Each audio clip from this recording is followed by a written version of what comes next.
뉴스를 보니까 기부하려고요 라는 제목으로 어떤 의료인 한 분이 글을 올렸습니다. 대구 경북의 의료인인데, 이분이 이제 이번에 대구 경북에 이제 코로나로 환자가 많이 늘어나고 열심히 일을 해가서 나라에서 좀 보상을 해줬습니다. 근데 이번에 통장에 한 500만 원 정도가 나라에서 이렇게 보상을 해줬어요. 그런데 이분이 인터넷에 글을 올려가지고, 아이고, 이 돈을 어떻게 써야 될지 모르겠습니다. 이거 어려운 분들을 위해서, 요즘 경제가 다들 힘드니까 어려운 분들을 위해서 쓰고 싶습니다. 좀 추천해 주세요. 라고 글을 올렸습니다. 그 밑에 이렇게 댓글이 달렸어요. 어떻게 달렸냐면, 그거 당신을 위해서 쓰세요. 사실은 확진을 각오하고 목숨을 내놓고 그 일을 하셨잖아요. 당신 자신을 위로하는데 쓰세요. 맛있는 거 사드세요. 또 가족을 위해서 쓰세요. 기부하지 마시고 맛난 거 사드세요. 라고 이렇게 댓글이 쭉 달렸더라고요. 저는 그걸 보면서 참 마음이 훈훈했습니다.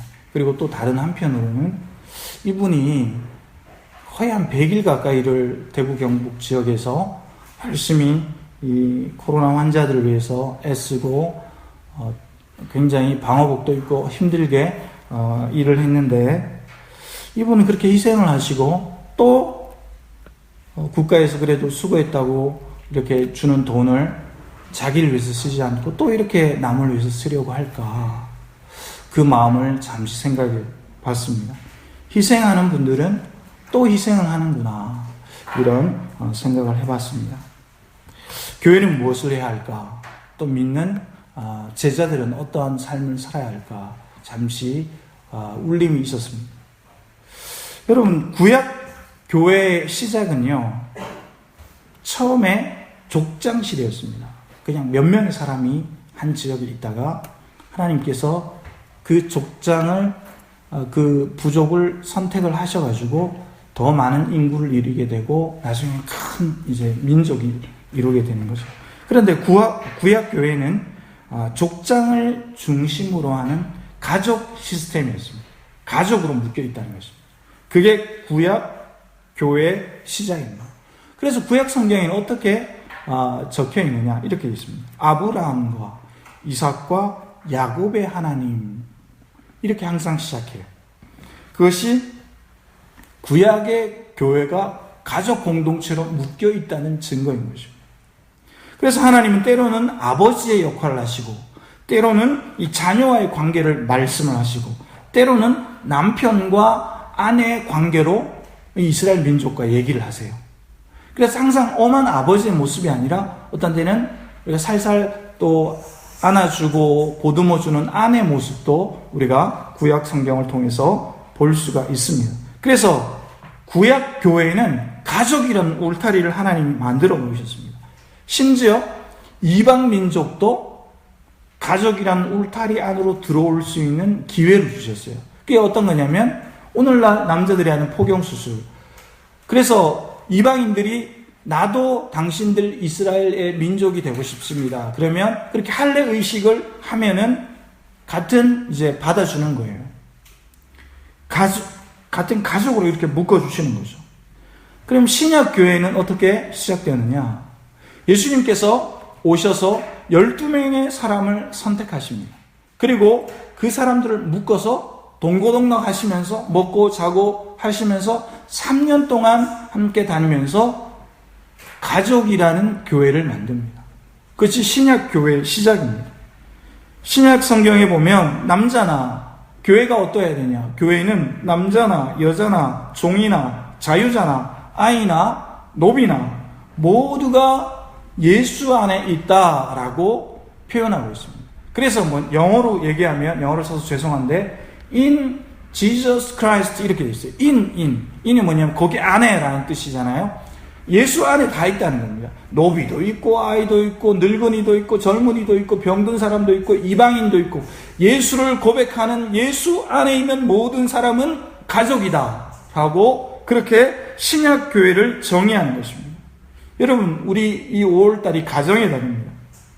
오늘은 가정의 달에 아름다운 교회가 되기 위해서 우리가 어떻게 해야 되냐?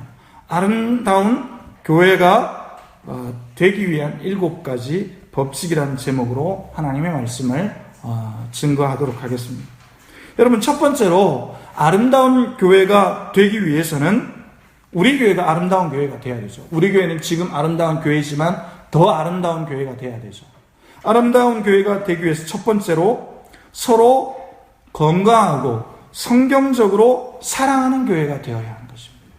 그냥 사랑하는 것이 아니라 성경적이고 건강한 교회가 되어야 하는 것입니다. 여러분, 기독교는 사랑의 공동체라고 불려집니다. 그래서 요한 1서 4장 11절 이하에 보니까 이렇게 말씀합니다. 사랑하는 자들아, 하나님이 이같이 우리를 사랑하셨은즉 우리도 서로 사랑하는 것이 마땅하더라. 그러니까 사랑의 시작이 뭐냐면 하나님이 사랑하셨기 때문에 너희들도 사랑해야 돼 라고 말씀하는 겁니다. 내가 돌을 닦아서 내가 노력을 많이 해서 내 안에서 사랑이 나타나서 주는 게 아니에요. 하나님이 먼저 사랑하셨기 때문에 하나님의 사랑을 받아서 나를 통과시켜서 내보내는 것입니다. 사도 요한은 그래서 교회를 어떻게 정의하느냐? 바로 사랑의 공동체라고 얘기합니다. 그래서 교인들 중에 이것을 잘 못하는 분이 있어요. 하나님과의 관계는 굉장히 좋은데 성도와의 관계는 안 좋은 분들이 있어요. 근데 이것은 하나님의 사랑을 잘못 알고 있는 거예요. 그래서 10계명의 원리는 1계명에서부터 4계명까지는 하나님에 대한 사랑이고 5계명에서부터 나머지 10계명까지는 이웃에 대한 사랑이에요. 하나님과의 관계가 오르면 이웃과의 관계가 또 제대로 된 거예요. 그런데 나는 하나님과의 관계만 좋으면 돼. 그리고 이웃과의 관계가 엉망인 것은 하나님과 관계가 안 좋은 거예요. 하나님의 사랑을 오해하고 있는 것입니다. 여러분, 오늘 본문을 우리가 다시 한번 읽어보도록 하겠습니다. 시작.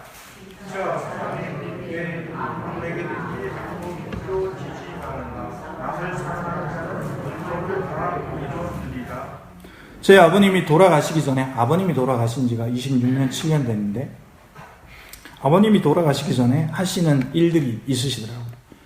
이렇게 어린 마음에 이렇게 보니까 아버님이 돌아가시기 전에 빚을 정리를 하시더라고요. 왜냐하면 남겨진 가족이 남겨진 그 빚 때문에 고생하지 않게 빚을 싹 정리하시고 지붕을 싹 고치시고 그렇게 딱 돌아가시더라고요. 여러분, 빚을 지면 안 됩니다. 그런데 오늘 본문 8절에 보니까 사랑의 빚 외에는 아무 빚도 지지 마라. 남을 사랑하면 율법이 완성된 거다.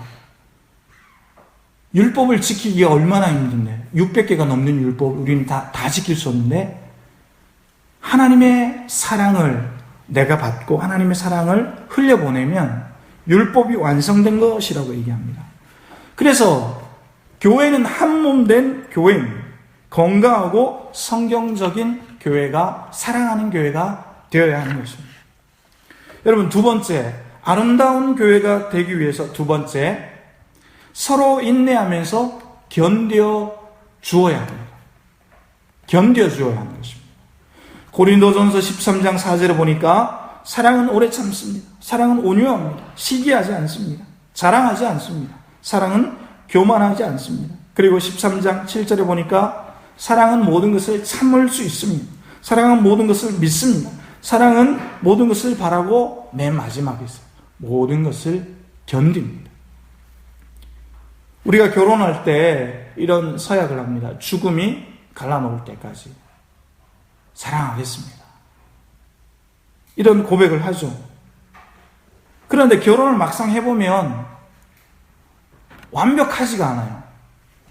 완벽한 줄 알고 만났는데, 남편이든지 아내든지 완벽한 줄 알고 만났는데 살다 보면 흠이 자꾸 보이고, 최근에 일본을 보니까 일본의 아내들이 코로나 때문에 남편들이 가정에 있으니까 이런 고백을 합니다. 이혼을 하려고 하는데 왜 이혼을 하려고 하느냐 하니까 남편이 씻지를 않는다는 거예요. 왜 이렇게 남편이 안 씻느냐. 그래서 이혼해야 되겠다.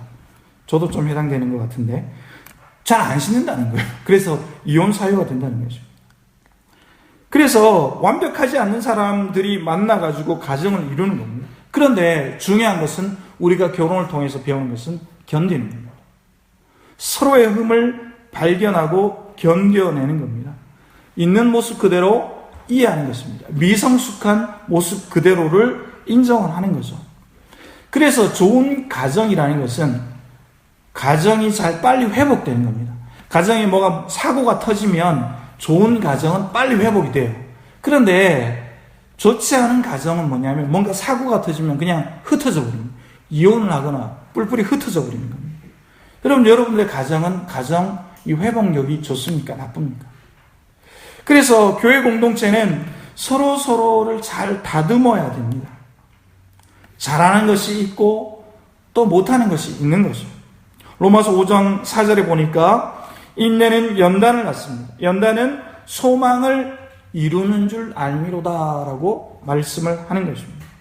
여러분, 그래서 영적으로 성숙한 교인들이 많으면 많을수록 교회는 웃음이 많은 거예요. 우리 교회는 웃음이 많습니까? 우리 교회는 그냥 침묵이 많습니까? 우리 교회는 서로가 경계합니까? 우리는 성경을 앞에 놓고 이것을 확인해 봐야 돼요. 성숙한 교인들이 많으면 교회 웃음도 많고 행복합니다.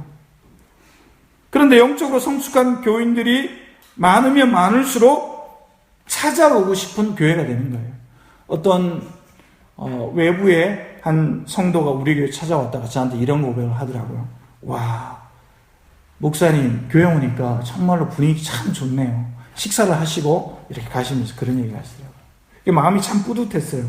그건 뭐냐면 어떤 교회를 가든지 영적인 상태가 보이거든요. 영적으로 건강함이 보이거든요.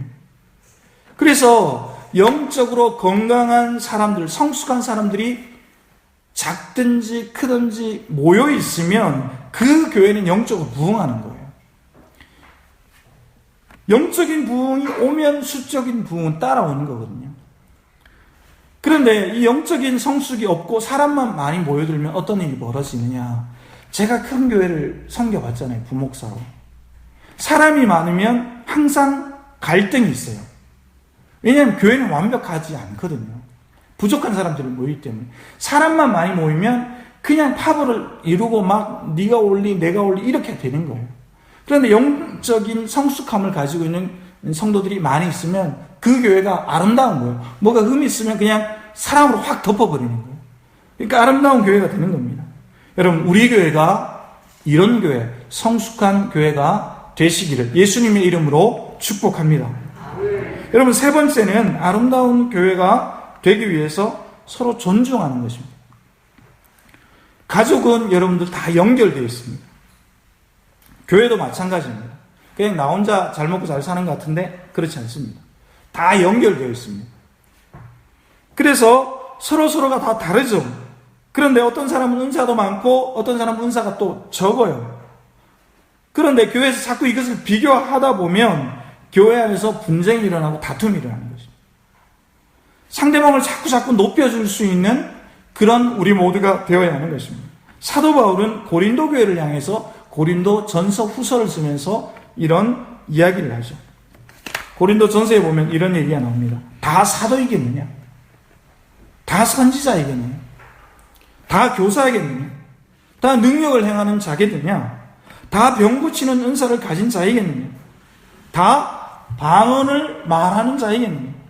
다 통역을 하는 자이겠느냐? 은사가 다 다르다는 것입니다. 역할이 다 다르다는 것입니다. 그런데 중요한 거, 다 연결되어 있다는 것입니다. 함께 우리가 하나님의 사역을 감당하고 있다는 것입니다. 여러분들은 아이들이 잘하는 것을 이렇게 보고 있으면 저놈은 이걸 잘하고 또 저 녀석은 저걸 잘합니다. 얘는 뭐 운동을 좀 잘하는 것 같고 얘는 또 음악적인 또 재능이 좀 있는 것 같고 우리 성도님들도 자녀를 다 길러봤기 때문에 그걸 다 이제 느끼셨죠.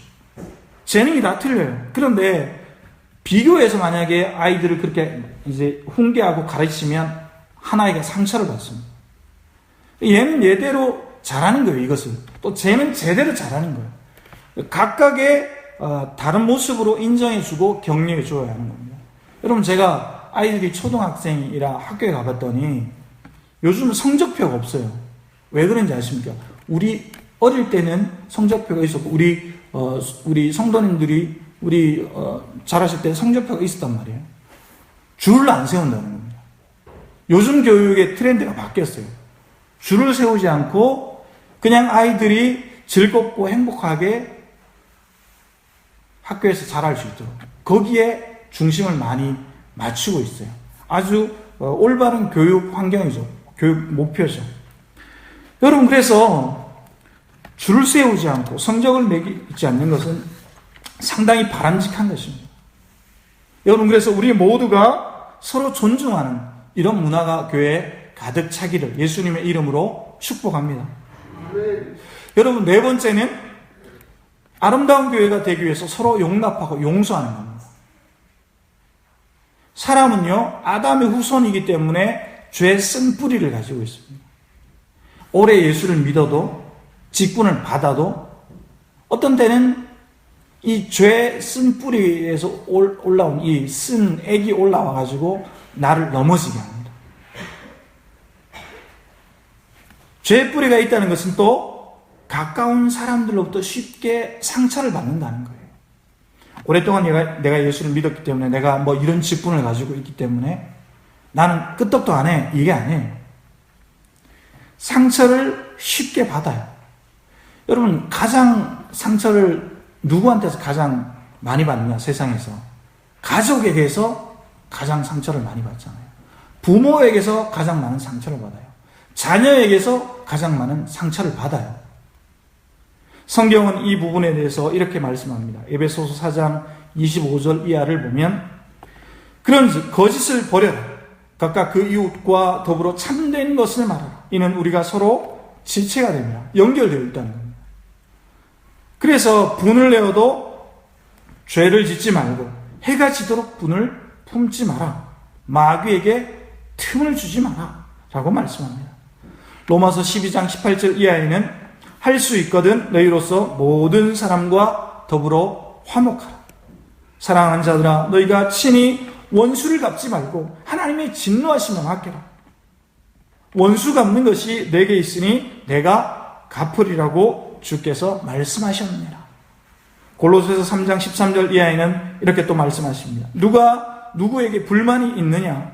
서로 용납하여 피차 용서하여라.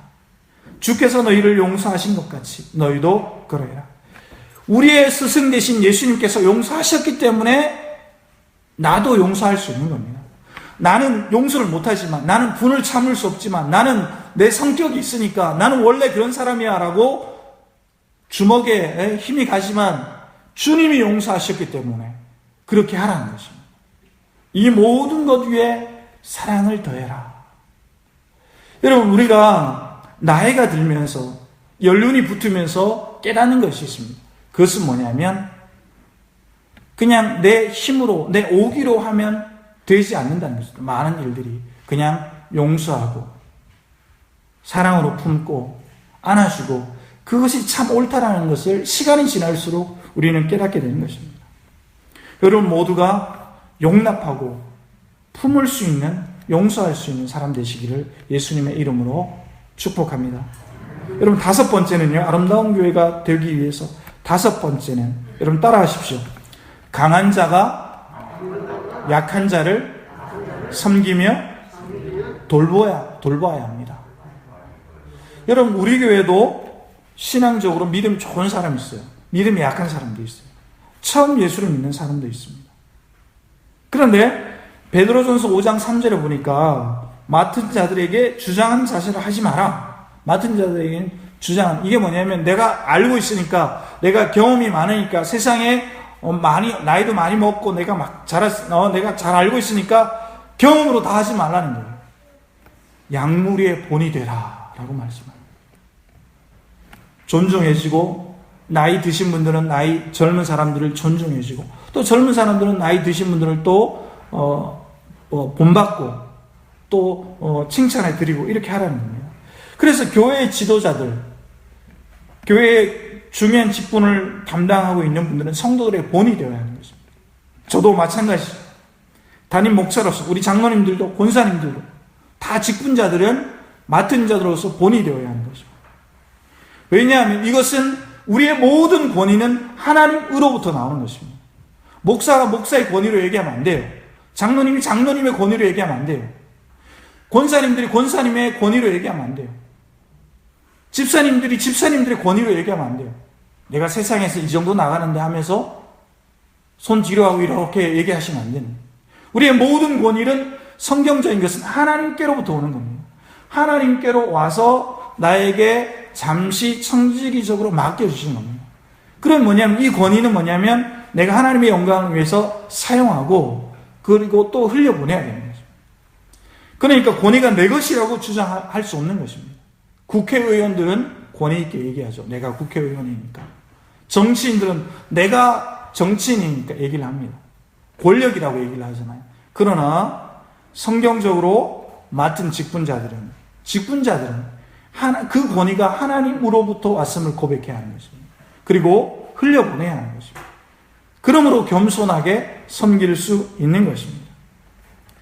여러분, 그래서 에스겔 34장 4절에 보니까 이스라엘의 지도자를 향해서 에스겔이 아주 신랄하게 비판을 해요. 이스라엘의 지도자들, 자기들만 먹는 지도자들이라면서 비판을 하면서 이런 말씀합니다. 너희가 그 연약한 자를 강하게 아니하며 병든 자를 고치지 아니하고 상한 자를 싸매주지도 아니하고 쫓기는 자를 돌아보지도 아니하고 잃어버린 자를 찾지도 아니하고 다만 포악으로 그것을 다스려도다. 정치인이니까 재산도 있고 또 뭐 사회적으로 명성이 높으니까, 그런데 어려운 사람이 찾아오면 야 절로 가, 비켜, 내 앞길 막지 마, 이렇게 하지 말라는 거예요. 그런데 에스겔서에는 지도자들이 그러했다는 거예요. 여러분, 교회 구조는 믿음이 좋은 사람이 믿음이 약한 사람들을 끌어줘야 되는 겁니다. 하나님께서 주신 권위로 믿음이 약한 사람들의 손을 잡고 보듬어주고 격려해줘야 하는 것입니다. 강한 자가 약한 자를 도와야 하는 것입니다. 그럴 때 아름다운 교회가 세워져 나가는 것입니다. 여러분, 여섯 번째는, 여러분 따라 하십시오. 아름다운 교회가 되기 위해서 여섯 번째, 품어주는 교회가 되어야 합니다. 자, 여러분들 큰 소리로 한 번만 더 따라하세요. 품어주는 교회가 되어야 합니다. 청소년 아이들이 여러분들 가출을 해요. 비행 청소년이에요. 맞죠? 그런데 아이들에게 상담사가 물어보면 이런 대답을 합니다. 내가 집에 있으니까 숨이 막혀가지고 도저히 집에 있을 수가 없어요. 우리 집에 꼰대가, 우리 집에 아버지 어머니를 꼰대라고 부르기도 하잖아요. 자꾸 야단치니까 내가 갑갑해서 못 살 것 같아요. 그래서 내가 집을 나왔어요. 살기 위해서 가출을 합니다. 그렇게 이야기하는 아이들이 있습니다. 교회도 따뜻함을 느낄 수 있는 온기가 있어야 됩니다. 교회 왔는데 막 썰렁하고 막 내가 그런 따뜻함이 있는 그런 교회가 되어야 하는 것입니다. 여러분, 우리가 한 달에 한 번씩 선교주기를 지켰잖아요. 지금은 잠시 쉬고 있지만. 그래서 작은 교회를, 우리보다 더 힘든 교회를 또 찾아가 보니까 뭐 두세 사람이 앉아가지고 예배하고, 혹은 어떤 교회는 자기 자녀들만 데리고 뭐 2명, 3명 성도들 데리고 예배하잖아요. 여러분들 그런 걸 보면서 어떤 걸 느끼셨습니까? 어느 곳에 가든지 하나님의 교회는 세워져 있구나. 이렇게 연약하고 부족한 가운데도 성령 하나님께서 역사하시는구나. 우리가 그 따뜻함을 느꼈잖아요. 우리 교회도 그런 교회가 되어야 하는 것입니다. 사람이 많고 적으면 문제가 절대로 아니에요. 사람이 많다고 따뜻한 걸 느끼는 것이 아닙니다. 여러분, 우리 가족들 중에는 가족이 많은 그런 가족이 있죠. 그리고 가족이 또 적은 또 그런 가족도 있습니다. 그런데 가족이 많다고 다 따뜻하냐? 그렇게 말할 수 없어요. 가족이 많은데 모여가지고 막 재산 가지고 싸우고 막 형제들끼리 싸우고 그런 가족도 많이 있단 말이에요. 그런데 품어주는 그런 분위기가 있으면 교회가 따뜻하게, 그런 가족이 따뜻해지는 것입니다. 여러분, 이제 마지막입니다.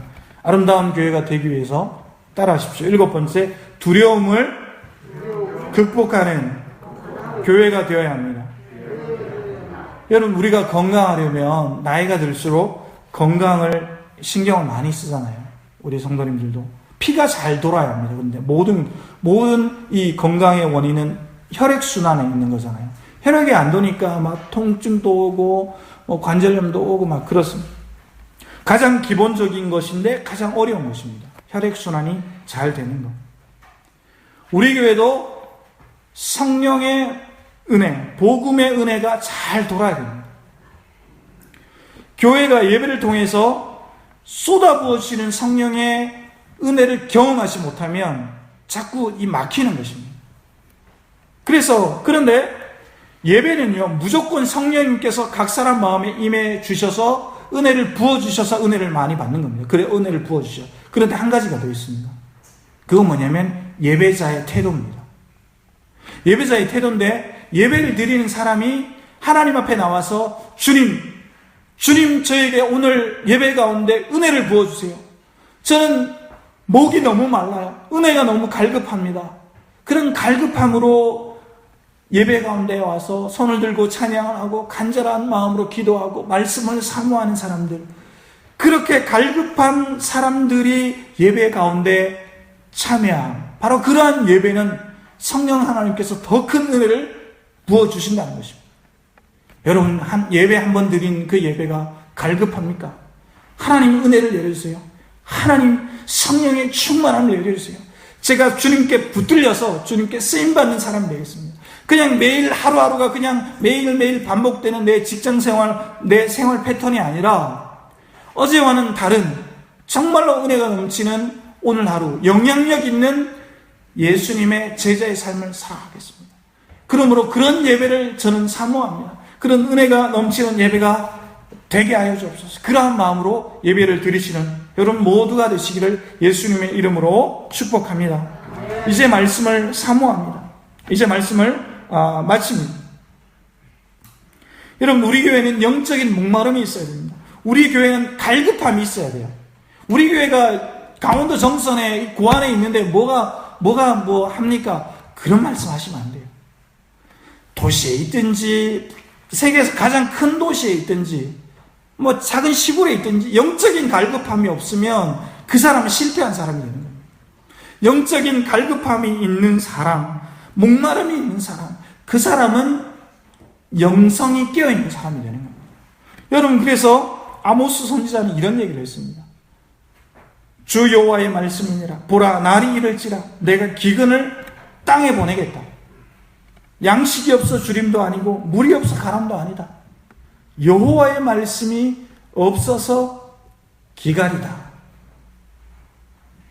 여호와의 말씀이 없어서 모두가 나자빠진다는 것입니다.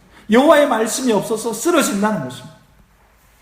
여러분, 이번 한 주간 여러분 살아가실 때 우리 교회를 이렇게 생각하시면서 우리 교회가 시간이 지나면 지날수록 하나님 건강하고 성숙한 교회가 되게 하여 주옵소서. 그렇게 간절한 마음과 영적인 목마름과 갈급함으로 교회를 위해서 기도하는, 그리고 그런 역할을 감당하는 내가 되게 해달라고 그렇게 기도하는 여러분 모두가 되시기를 예수님의 이름으로 축복합니다.